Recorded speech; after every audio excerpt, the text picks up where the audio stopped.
इस वक्त G7 अवाम को एक ऐसी खबर बताने जा रहा हूँ जो आपका सुनकर दिल दहल जाएगा। अगर किसी छोटा बच्चा, किसी का 2 साल का, 3 साल का, किसी के बच्चा अगर कहीं कुछ हो जाता है या तबीयत ख़राब हो जाती है तो माँ के दिल पे क्या बीतती ये माँ जानती होगी, जिसके बच्चे की तबीयत ख़राब होती होगी या कोई कहीं चला गया हो या खुदा ना करे कोई उसके साथ अनहोनी हो गई हो। तो अब दर्द और दिल का मामला सिर्फ एक माँ से ऐसा है कि सबसे ज़्यादा अगर मोहब्बत अगर करती है तो अपने बच्चे से करती है। और यही बात एक ऐसे यहाँ पर पीड़ित एक मेरे सामने है। 16 साल का लड़का कल बारात में जाता है और बारात में जाने के बाद वहाँ 12 साढ़े 12 बजे अपने घर से निकलता है और कहता है माँ मैं बारात में जा रहा हूँ और वहाँ पर जाते ही मैं आपको फ़ोन कर दूँगा, वहाँ से आ जाऊँगा। उसने जब वहाँ पहुँचता है, बारात पूरी अटेंड करता है। किसी रिश्तेदारों की बारात थी जो शाहजहानपुर में एक मदनापुर गाँव पड़ता है, वहाँ पर बारात थी। वहाँ पर गया और जाने के बाद जब वहाँ से वापसी होती है तो वहाँ से ना बच्चा पता चलता है, ना बच्चे का फ़ोन पर उसका कोई कॉल आती है। बच्चे का फ़ोन भी स्विच ऑफ हो जाता है और माँ बाप 9, 10, साढ़े 10, 11 बजे तक वो परेशान हो जाते हैं कि आखिर मेरा बच्चा गया तो कहाँ गया। मैं आपको बता दूं D7 अवाम को, आखिर वो बच्चा है किसका। वो बच्चा यहाँ तौफीक प्रधान जो एक दिग्गज नेता हैं उनका बच्चा है। उसका नाम जो है आफ्ताब है। और आज मैं उनकी जो बीवी और जो यहाँ पर खड़ी है उस बच्चे की माँ खड़ी हैं और इस वक्त उनका कल से उनके परिवार का रो रो कर बुरा हाल है। आखिर क्या वजह हुई कि बच्चा कहाँ गया, कहाँ गुम हो गया, क्या वजह रही, मैं पूरी कहानी उस माँ जो पीड़ित माँ है उससे सुनना चाह रहा हूँ। और जो एकदम आपको पता चला कि बच्चा गायब होगा, कैसे पता चला आपको? बोला मैं शादी में जा रही हूँ। मन के ठीक है चला जा। फिर मैंने उसका फ़ोन लगाया तो उसका दोनों मोबाइल स्विच ऑफ, नंबर ही नहीं लगा उसका। फिर मैंने प्रधान जी से बताया उसका नंबर नहीं लग रहा और लोग साथ में थे, उसका नंबर लगाया, उनका भी नहीं लगा किसी का नंबर। फिर मैंने इनसे बताया प्रधान जी। आपने प्रधान जी को कब बताया, क्या मतलब किस टाइम तक बताया? पहले मैंने उसका नंबर लगाया आफ्ताब का, उसका नंबर बंद। फिर मैं बार बार लगाया नंबर, फिर उसका नंबर बंद। जब भी मैंने इनसे बताया उसका नंबर बंद है, फिर इन्होंने जानकारी ली, कहीं पता नहीं लग रहा है। और नाबालिग 16 साल का है। कल से मैंने कुछ नहीं खाया, मेरे घर में लग रहा है कोई नहीं है, मेरी दुनिया लुट गई मेरी, कोई नहीं है मेरे घर में। मिलेगा भाभी, बच्चा मिलेगा। और ऐसा नहीं है, मैं समझ रहा हूँ इस टाइम आपके दिल पर क्या बीत रही होगी। मगर मैं ये पूछना चाहता था, वो जो बारात में मदनापुर में गया था, क्या आपके रिश्तेदारों की बारात थी? हाँ, रिश्तेदार थे। तो वहाँ से किस टाइम निकला वो वहाँ से निकला 5:30 बजे शाम को। तो ये कैसे पता चला कि आपको 5:30 बजे निकला वो? मैंने नंबर लगाया, फिर रिश्तेदारों से पूछ गई, वो लोग यहाँ से निकल गए 5:30 बजे। अच्छा। फिर मैंने नंबर लगाया, उसके नंबर दोनों बंद। अच्छा। फिर उसका फोन ही नहीं लगा, हाथ लगने लगा, मैं उसकी आवाज़ सुनने के लिए तरस रही हूँ। देखा D7 अवाम क्या इस वक्त माँ के दिल पे क्या गुजर रही है। उसने कल से खाना तक नहीं खाया और यहाँ पर उसकी छोटी छोटी बहनें ऐसा रो रहे। मैं दिखाना चाहता हूँ, बेटा इधर आ। क्या नाम है बेटा? है नाम है बेटा?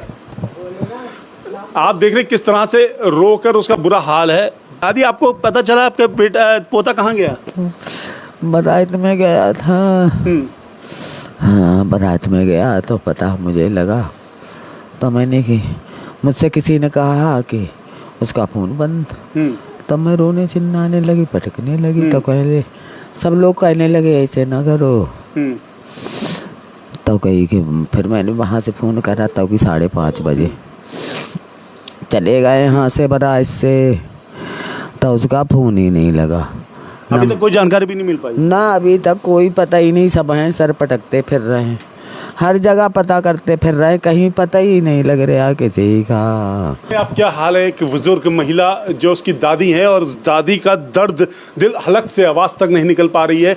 सिर्फ और सिर्फ दरवाज़ों पे वो आंखें तरस रही हैं कि किस तरह से आफ्ताब दरवाजे पर आए और कहा दादी माँ मैं आ चुका हूँ। और आवाम को बताना चाहता हूँ, देखिए किस तरह से यहाँ पर बेचैनी है अपनी भाई को देखने के लिए, अपने पोते को देखने के लिए, अपने बेटे को देखने के लिए।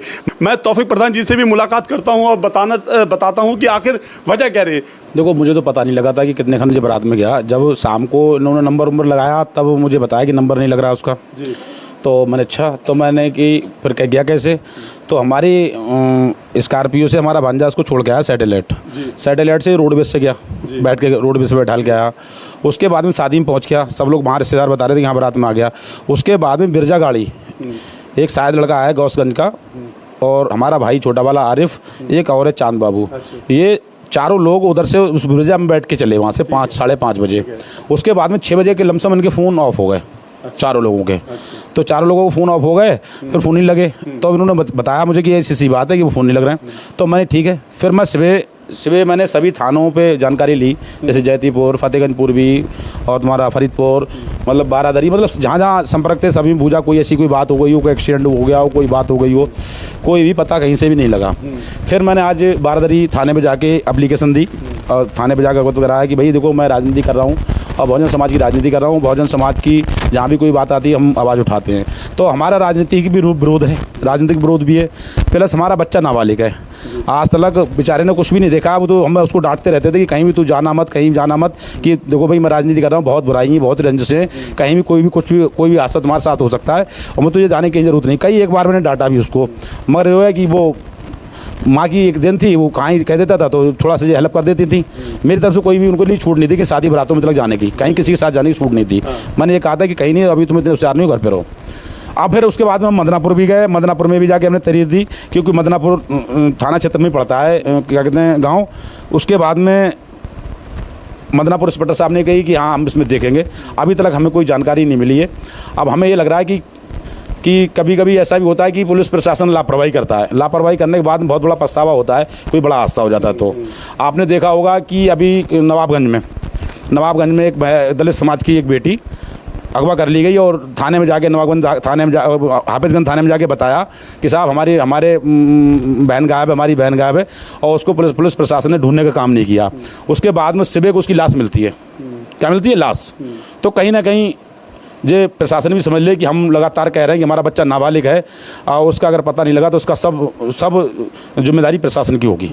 अच्छा, एक बात समझ में नहीं आ रहा कि ऐसा हो सकता है कि आपका उस पर ज़्यादा दबाव बना हो और दबाव बनने के बाद वो नाराज़ हो गया हो, कोई ऐसा तो नहीं कि नाराज़ हो गया? नाराज़ी कोई नहीं थी, ऐसा था ना कि अकेला होता तो, जैसे इधर से तो रोडवेज से गया, मैंने बोला नहीं इधर से तो रोडवेज से गया ना, हमारा भांजा स्कॉर्पियो छोड़ के आया, मैं तो सो रहा था, मेरी तबीयत ठीक नहीं थी, तो मुझे तो पता है ना, इन्होंने बताया जो इधर से रोडवेज से गया है उधर से आया वो गाड़ी में बैठ के, उधर से दावत उबत खाने के बाद में जो गाड़ी में बैठ के उधर से चले हैं, तब उसके बाद में उनके फ़ोन ऑफ हुए आधे घंटे बाद। अच्छा, अभी तक जैसे कल बात करी जाए तो कल सुबह शाम 5:30 बजे से आपका बच्चा गायब है, तो करीब अब तो 36-37 घंटे आज रात भर देख रहे हैं, इंतजार कर रहे हैं, और कल हम एडीजी साहब से मिलेंगे पूरे बलदल के साथ। पूरा मंडल हमारा इकट्ठा होकर भीम आर्मी आज़ाद समाज पार्टी का और एडीजी साहब के पास जाएंगे और वहीं उनके आवास पे और उनके वहीं बैठेंगे। प्रशासन इस पे क्या कैमरे, कोने पे कैमरे लगे हुए, गांव कैमरे लगे हुए हैं, चौराहा कैमरे लगे हुए हैं। प्रशासन चाहता तो अब पता नहीं निकाल लेता।